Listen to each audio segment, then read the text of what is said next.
Bonjour et bienvenue sur la chaîne du chasseur d'étoiles de midi, chaîne de réflexion et d'humour sur les 12 coups de midi. Alors aujourd'hui c'était la totale, j'étais au commissariat, on m'a volé mon vélo, on m'a volé mon vélo. Et alors j'ai dit, alors en plus la crise de rire, le vélo était crevé, on m'a volé mon vélo avec la roue crevée. Et chose assez rigolote, j'ai dit au policier, excusez-moi, vous pouvez faire un petit peu plus vite parce que j'ai une vidéo à faire. Ils m'ont dit, oh là là, on prend notre temps. Hein. Bon, bah j'ai raté le début, hein, donc voilà. Alors je suis arrivé, c'était le coup fatal entre la dame avec voilà qui était assez joli et puis Emilien comme d'habitude. Hein, donc en plus je me suis aperçu d'un truc, c'est que l'Emilien il était tout seul. Jessica elle est repartie. Alors sur le drapeau olympique de quelle couleur est l'anneau central? Ça elle a trouvé. Pour lui quelle est l'unique voyelle dans le nom du plus grand stade de Rio de Janeiro? Une question facile. Hein, Copacabana, hein, la Maracanã. Donc le A, bien sûr, quel président de la République a écrit qu'il s'était fait une certaine idée de la France? Donc bien sûr, c'est Charles de Gaulle.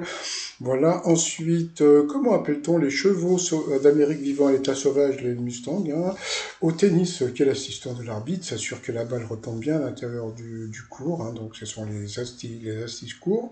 Voilà. Et puis après, comment appelle-t-on le dernier tome de Souvenirs d'enfance de Marcel Pagnol? Ah, ça c'était pas évident comme question.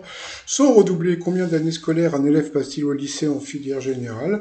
Ça, c'était une question pour elle, franchement, vous voyez, la pauvre. Et puis à la fin, donc elle a été éliminée, mais bon, comme on a pu voir, le maître de midi, il lui restait 44 secondes, et puis il était content. Là, on peut voir, il est tout seul. Alors, il y a un monsieur derrière avec un drapeau. Je pensais que c'était un drapeau gna gna gna, et en fin de compte, il y a le drapeau du stade de Toulousain qui ressemble à un drapeau.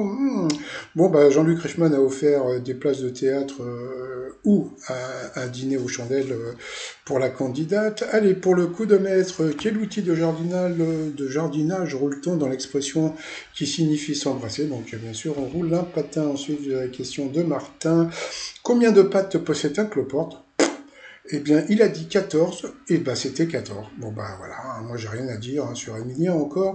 Que signifie le mot japonais boketo? Eh bien c'était que lui il a dit en sortant du coiffeur, et pas du tout, c'était l'autre, hein, c'était fixer l'horizon sans penser. Et Jean-Luc Reichmann nous a montré une belle photo qu'il a faite en fixant l'horizon, sans rien penser. Après, quelle est la nationalité d'Hercule Poirot? Donc il est belge, bien sûr. Je ne sais pas qui est le monsieur derrière, hein, j'ai pas vu le début, où vit quasiment la moitié des centenaires en France. Bon, on aurait pu penser qu'ils vivaient en maison de retraite, hein. Eh bien, ils vivent chez eux. Bah, et franchement, bah, ils doivent avoir des aides, parce que la famille à 100 ans, je sais pas s'il y a encore beaucoup de gens qui s'occupent de leurs centenaires, donc voilà. Donc il a quand même gagné 1000 balles. Dans l'étoile mystérieuse, bon, ça y est, là, il a pu voir que c'était bien dans l'étoile mystérieuse, eh bien, un stade de foot américain, donc c'est pas un stade de rugby, hein, comme il pensait au départ. Donc il n'a pas pu dire qui était dans l'étoile mystérieuse. Mais bon, ce qu'on a pu voir aujourd'hui, c'est que Jessica n'était plus là. Eh oui, voilà, donc qu'est-ce qui va se passer? On ne sait pas. Allez, je vous dis à plus tard, bye bye. Et mon vélo, il est mon vélo, mon vélo, mon vélo, rendez-moi mon vélo.